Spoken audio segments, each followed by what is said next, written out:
Hello friends, कैसे हैं आप सब लोग। Welcome back to your own YouTube channel Lakshmi clinic. I am doctor Lakshmi, practising gynaecologist in New Delhi.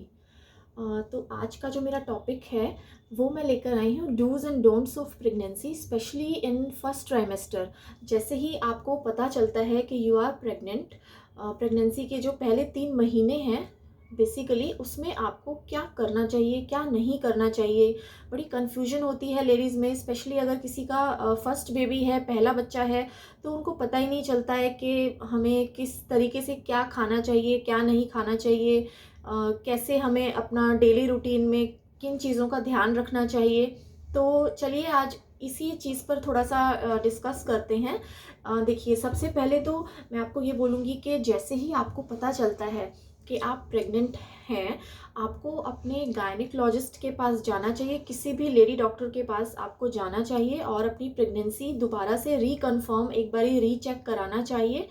अगर उनको लगेगा तो वो यूपीटी करके देखेंगे या फिर वो बीटा एचसीजी जो ब्लड टेस्ट होता है प्रेगनेंसी के लिए, वो चीज़ करके देखेंगी, जिससे आपको बिल्कुल श्योर पता चल जाएगा कि यस यू आर प्रेग्नेंट। क्योंकि कई बार घर पर क्या होता है कि 2 लाइनें आती हैं, एक लाइन डार्क आती है, एक लाइन बहुत लाइट आती है, हल्की सी आती है। तो बहुत बार ऐसा होता है कि केमिकल प्रेगनेंसी होती है या फिर कोई और ट्रीटमेंट या इंजेक्शन्स लगने की वजह से भी 2 लाइनें आ जाती हैं किट में। तो उस चीज़ को पूरी तरीके से कंफर्म करने के लिए सबसे पहले आपको अपने गायनेकोलॉजिस्ट के पास जाना चाहिए। और अगर वो भी आपको ग्रीन सिग्नल देती है कि यस, ये जो टेस्ट है इसमें आपको पूरी तरीके से वो श्योरिटी देती है कि yes you are pregnant, the test is positive, तो उसके बाद आपको फर्दर अपनी जो मेडिसिन हैं वो जल्दी से जल्दी स्टार्ट कर लेनी चाहिए। ये जो दवाइयाँ होती हैं बेसिकली ये डॉक्टर आपको खुद ही सब लिख कर देगी और सब बता भी देगी कैसे खाना है, क्या खाना है। इन मेडिसिन को जल्दी से जल्दी लेने से कोई नुकसान नहीं होता। बहुत लोग क्या सोचते हैं कि अभी तो सिर्फ 1 ही महीना हुआ है, 15 ही दिन ऊपर हुए हैं, तो अभी से क्या दवाई लेना, बच्चे को कोई नुकसान होगा इन इन दवाइयों से, दवाइयाँ गर्म होंगी। बट ऐसा कुछ भी नहीं होता है। This is all myth. ये जितनी भी जो मेडिसिन्स हम प्रेगनेंसी के दौरान देते हैं, they all are safe and for the goodwill of the child. ये बच्चे के फ़ायदे के लिए होती हैं। बेसिकली हम लोग फॉलिक एसिड देते हैं which helps in the brain development of the child, जो बच्चे के दिमाग को बनाने में, और न्यूरल ट्यूब डिफेक्ट्स जितने भी हमारे स्पाइनल कोड में जो स्टार्टिंग में जो कंजेनाइटल एनोमलीज हो जाती हैं, जो जन्मजात बीमारियाँ हो जाती हैं, उनसे बच्चों को बचाने के लिए आपको फॉलिक एसिड की जो गोली है वो ज़रूर स्टार्ट कर देनी चाहिए जैसे ही आपको पता चलता है कि आप प्रेग्नेंट हो। इसके अलावा कुछ हार्मोन्स के टैबलेट्स होते हैं, कुछ मल्टीविटामिन्स के सिरप्स होते हैं, ये लोग हम देते हैं।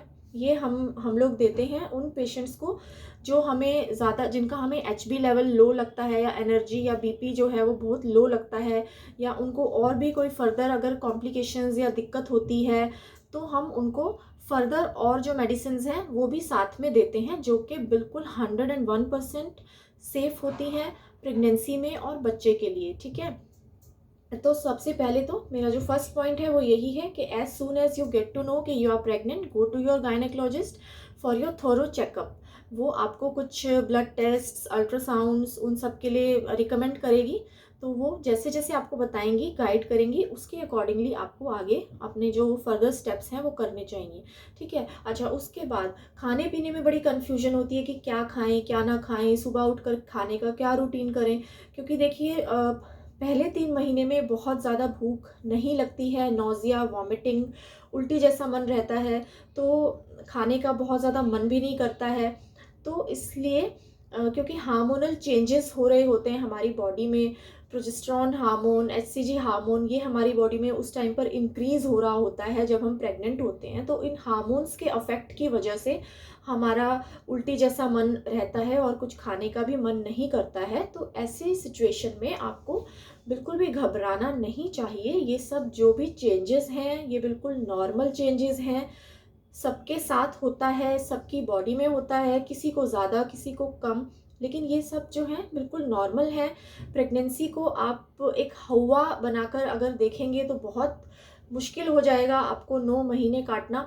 तो आपको इसको you have to consider it as a god gift, और आपको बहुत मैच्योरली और बहुत स्ट्रांगली और बहुत हैप्पीली इस चीज़ को आपको हैंडल करना है। It is not at all a disease. Pregnancy का मतलब ये नहीं है कि आप बीमार हो, ये बिल्कुल नॉर्मल कंडीशन है। सिर्फ you need to be more careful and that's it. ठीक है, आपको सिर्फ थोड़ा सा और ज़्यादा केयरफुल होने की ज़रूरत है, इसके अलावा और कुछ भी नहीं है। तो जब पेशेंट्स कंप्लेन करती हैं कि हमसे कुछ खाया नहीं जाता है, तो मैं उनको यही बोलती हूँ कि आपको पेट भर के नहीं खाना है, एकदम से पेट भर के आपसे नहीं खाया जाएगा, आपको थोड़ा थोड़ा करके खाना है। हर 2-2 घंटे में कुछ ना कुछ थोड़ा थोड़ा आप खा सकते हो। कोई फ्रूट ले लिया, कोई सैलड ले लिया, कोई छोटा सा स्नैक्स ले लिया। आप अगर ये सोचेंगे कि मैं 3-4 रोटी इकट्ठे खा लूँगी तो वो नहीं खाया जाएगा, अगर खा भी लोगे तो वॉमिट हो जाएगा। तो आपको थोड़ा थोड़ा करके खाना है, हर 2-2 घंटे में कुछ ना कुछ आप खाते रहो। अगर कुछ भी नहीं खाया जा रहा है तो भी आपको ग्लूकोज का पानी, एनर्जल, जूसेस, फ्रूट जूसेस, ये सब आप ले सकते हो, ताकि आप जो है डिहाइड्रेटेड ना फील करें। हर 2-2 घंटे में कुछ ना कुछ खाते रहो। कुछ नहीं खाया जा रहा है, नॉर्मल सिंपल आप ग्लूकोज का पानी, नींबू चीनी का शरबत, ये सब चीज़ें ले सकते हो।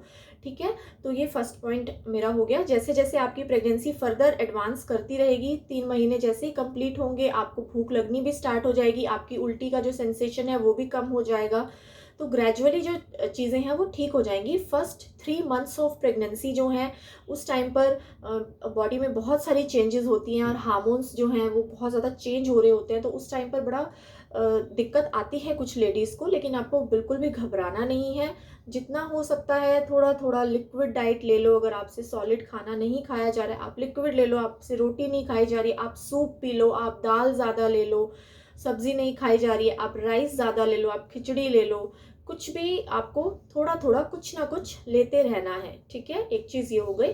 सेकेंड थिंग इज कि कुछ लोग पूछते हैं कि पोस्चर का कैसे हमें करना है, कैसे सोना है, कैसे। तो आपको पेट के बल तो नहीं सोना है, आप सीधा सो सकते हो या करवट लेके भी सो सकते हो, कोई प्रॉब्लम नहीं है। फर्स्ट 3 मंथ्स ऑफ प्रेगनेंसी की मैं यहाँ पर बात कर रही हूँ। आपको बस उल्टा पेट के बल नहीं सोना है, इसके अलावा आप जैसे कंफर्टेबल फील करते हैं आप वैसे सो सकते हैं, उसमें कोई प्रॉब्लम नहीं है। बस आपको तेज तेज सीढ़ियाँ जो है वो नहीं चढ़नी है। आराम से आपको स्टेयर्स को क्रॉस करना है, बहुत तेज तेज नहीं आपको सीढ़ियाँ चढ़नी है। इसके अलावा पहले 3 महीने में हम ट्रैवलिंग के लिए भी मना करते हैं कि आपको बहुत ज़्यादा ट्रैवल नहीं करना है, by road, by air, by train. जितना हो सकता है आप जो ट्रैवल है वो अवॉइड ही करें तो अच्छा है। बट स्टिल अगर आपको कहीं जाना भी पड़ता है या आप वर्किंग हैं, आप जॉब पे जाती हैं, तो सिर्फ आपको ये चीज़ का ध्यान रखना है कि जर्की व्हीकल्स पे आपको नहीं बैठना है, जैसे बैटरी रिक्शा में, ऑटो में, या 2 व्हीलर्स पे, बाइक के पीछे, जहाँ पर बहुत ज़्यादा तेज़ झटके लगते हैं। इस टाइप के जो जितने भी जर्की व्हीकल्स हैं उनको आपको अवॉइड करना है, ताकि आपको कोई भी झटका ना लग सके। ठीक है, तो आपको इस चीज़ का ध्यान ज़रूर देना है। इसके अलावा अगर आपका प्रेगनेंसी में अगर आपको कोई खांसी जुकाम हो गया, दांत में दर्द हो गया, ना कुछ भी हो गया है, तो सबसे पहले तो आप अपने गायनेकोलॉजिस्ट के पास ही जाइए। अगर वो अवेलेबल नहीं है तो आप जिस भी डॉक्टर के पास जा रहे हैं ट्रीटमेंट लेने के लिए, उनको आपको ये ज़रूर बताना है कि यू आर प्रेग्नेंट, ताकि वो उसी हिसाब से आपको मेडिसिन दें। और आपको बहुत ज़्यादा जो स्ट्रॉन्ग डोज हैं या कुछ कैटेगरी बी ड्रग्स हैं जो हम प्रेगनेंसी में बिल्कुल भी नहीं देते हैं, रिकमेंड नहीं करते हैं, ताकि वो आपको उसी हिसाब से दवाई दे सकें। तो आपको ये चीज़ उनको ज़रूर बतानी है कि you are pregnant, so that they can give you the medicine according to your stage only. इसके अलावा आपको जैसे पेन किलर हो गया, तो पेन किलर आपको कोई भी स्ट्रॉन्ग पेन किलर नहीं खाना है। ओनली पैरासीटामोल, जो क्रोसिन की टैबलेट आती है, पैरासीटामोल की जो डोलो की टैबलेट आती है, that is absolutely safe in pregnancy, वो आप ले सकते हैं। इसके अलावा आपको और कोई भी पेन किलर बिना डॉक्टर से पूछे नहीं लेना है। ठीक है, अच्छा, उसके बाद कुछ वैक्सीन्स या पेशेंट्स पूछते हैं कि कुछ टीके जो प्रेगनेंसी में हमें लगते हैं वो कब से स्टार्ट होंगे। तो देखो, प्रेगनेंसी में हम लोग जो हैं टेटनस का इंजेक्शन लगाते हैं, सबको पता ही है, 2 डोजेस लगती हैं इसकी। वो हम 3rd मंथ से लेकर 6th 7th मंथ तक कभी भी लगा सकते हैं। एक डोज आपकी जैसे सपोज 3rd मंथ में लगी, तो जो नेक्स्ट डोज है वो आपकी 4th मंथ में लगेगी। आइडियली मैं 4th मंथ में ही टेटनस का इंजेक्शन लगाती हूँ। पहला इंजेक्शन 4थे महीने में लगेगा और दूसरा इंजेक्शन उसके 1 से 1.5 महीने बाद 5वें 5.5वें महीने में मैं लगाती हूँ। ये आपको 2 टेटनस के इंजेक्शंस लगते हैं। इसके अलावा 7th मंथ में या लास्ट ट्राइमेस्टर में मैं डी टैप का इंजेक्शन या डीपीटी का जो वैक्सीन होती है वो भी लगाती हूँ अपने पेशेंट्स को। प्लस इसके अलावा अगर it depends upon patient to patient, अगर किसी का लो लाइंग प्लेसेंटा है या किसी को ब्लीडिंग की प्रॉब्लम है या किसी का बच्चा जो है वो अच्छे से ग्रो नहीं कर रहा है, बच्चा वीक है, इम्प्लांटेशन अच्छे से नहीं हो पा रही है, या किसी को अगर हिस्ट्री है रिकरेंट अबॉर्शंस की, तो उन केसेस में हमारे पास HCG और प्रोजेस्टेरॉन के इंजेक्शंस आते हैं, हार्मोनल इंजेक्शंस आते हैं, वो भी हम सिलेक्टेड पेशेंट्स में लगाते हैं जो कि वीकली लगते हैं। तो ये सब आपके इंजेक्शंस हो गए प्रेगनेंसी में। इसके अलावा आपको और कोई भी वैक्सीनेशन कुछ भी आप प्रेगनेंसी में और नहीं लेंगे। आपको कोई भी लाइव वैक्सीन प्रेगनेंसी में नहीं लेनी है, ठीक है। तो मैंने आपको वैक्सीनेशन का बता दिया। इसके बाद आता है लास्ट पॉइंट, एक्सरसाइज पूछती हैं कुछ लेडीज़ जो बड़ी फिटनेस फ्रीक होती हैं कि हम एक्सरसाइज कर सकते हैं, जिम जा सकते हैं या कोई एंटीनेटल एक्सरसाइजेस कर सकते हैं। तो आई विल से कि फर्स्ट ट्राइमेस्टर में do not do any experiment. मैं बिल्कुल मना करती हूँ कि आपको कोई भी एक्सपेरिमेंट नहीं करना है और अभी आप कोई भी एक्सरसाइज वगैरह कुछ मत करिए। पहले 3 महीने में बहुत ज़्यादा आपको एक्सपेरिमेंट बिल्कुल भी नहीं करने हैं। अगर आपको थोड़ा कंफर्टेबल लगता है, आप वॉक कर सकते हो, नॉर्मल आप वॉकिंग कर सकते हो, थोड़ा सा डीप ब्रीदिंग कर सकते हो, थोड़ा सा स्ट्रेचिंग टाइप की जो एक्सरसाइजेज आती हैं वो आप कर सकते हो, बट उसके अलावा आपको और कोई भी एक्सरसाइज मैं रिकमेंड नहीं करती हूँ। आफ्टर फर्स्ट ट्राइमेस्टर, पहले 3 महीने के बाद आप एंटीनेटल एक्सरसाइजेज कर सकते हैं, but again under the supervision of a trainer. आपको अकेले खुद से कुछ नहीं करना है, ठीक है।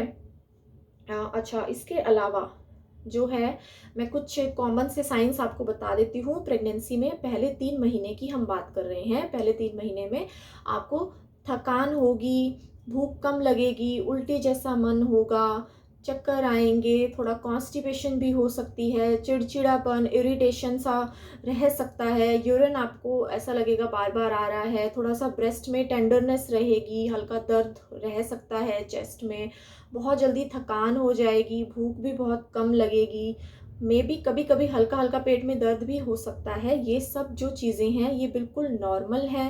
पहले 3 महीने में अगर आपको इनमें से कोई भी सिम्टम हो रहा है तो बिल्कुल भी मत घबराइए। ये सब चीज़ें नॉर्मल हैं, सबके साथ होती हैं, किसी को कम होती है तो किसी को ज़्यादा होती है। आपको इसके लिए बहुत ज़्यादा टेंशन लेने की ज़रूरत नहीं है, लेकिन हाँ, आप रूटीन में चेकअप कराते रहिए। जैसे भी आपकी डॉक्टर आपको गाइड करती है, आपको बुलाती है, मेडिसिन देती है, अपने डॉक्टर से टच में रहिए। उसके जैसे जैसे वो चेकअप्स के लिए बुलाती है तो आपको वैसे वैसे उनके पास जाना चाहिए। एक बात ये हो गई। दूसरी बात, कुछ अलार्मिंग साइंस होते हैं पहले 3 महीने में, जिसमें कि कुछ खतरे के साइंस होते हैं जो आपको जैसे ही आपको ऐसा कुछ लगता है कि कुछ प्रॉब्लम है तो तुरंत आपको हॉस्पिटल में जाना चाहिए। जैसे कि अगर आपको बहुत ज़्यादा पेट में दर्द है, अगर आपको एकदम से अचानक से बहुत सीवियर पेन एब्डोमेन हो गया है, पेट में बहुत ज़्यादा दर्द हो गया है अचानक से, तो आपको तुरंत हॉस्पिटल जाना चाहिए। क्योंकि कई बारी एक्टोपिक प्रेगनेंसी जो बच्चा ट्यूब में लग जाता है उसमें इस तरीके से हो जाता है कि बहुत ज़्यादा पेट में एकदम से दर्द हो जाता है और ट्यूब भी रप्चर होने के चांसेस होते हैं। तो उस टाइम पर आपको हॉस्पिटल में जाना चाहिए। इसके अलावा अगर आपको एकदम से ब्लीडिंग स्टार्ट हो गई है या स्पॉटिंग है या ब्लीडिंग गश ऑफ ब्लीडिंग आपको एकदम से स्टार्ट हो गई है ऑल ऑफ अ सडन, तो भी आपको तुरंत हॉस्पिटल में जाना चाहिए, घर पे वेट नहीं करना चाहिए। तो ये कुछ अलार्मिंग साइंस हैं। बाकी मैं सबसे जो इम्पोर्टेंट चीज़ है यही कहूँगी, as soon as you get to know कि यू आर प्रेग्नेंट, जैसे ही आपको पता चलता है आप प्रेग्नेंट हैं, गो टू योर गायनेकोलॉजिस्ट। आप अपने गायनेकोलॉजिस्ट के टच में रहिए, तो वो अपने आप ही आपको बता देंगी कि आपको कौन से ब्लड टेस्ट कब करवाने हैं, कौन सा अल्ट्रासाउंड आपको कब करवाना है, ताकि ये जो भी अलार्मिंग साइंस मैंने बताए हैं इन सब से आप बच सकें और अच्छे से, बहुत हेल्दी वे से, बहुत हैप्पीली आप अपने प्रेगनेंसी को आगे परस्यू कर सकें। सो आई होप मैं आपको मेरे ये पॉइंट्स समझ में आए होंगे. Still if you are having any confusion और any doubt, I will leave my official number in the description box. You can comment me or you can message me. So thank you so much for watching. Bye bye.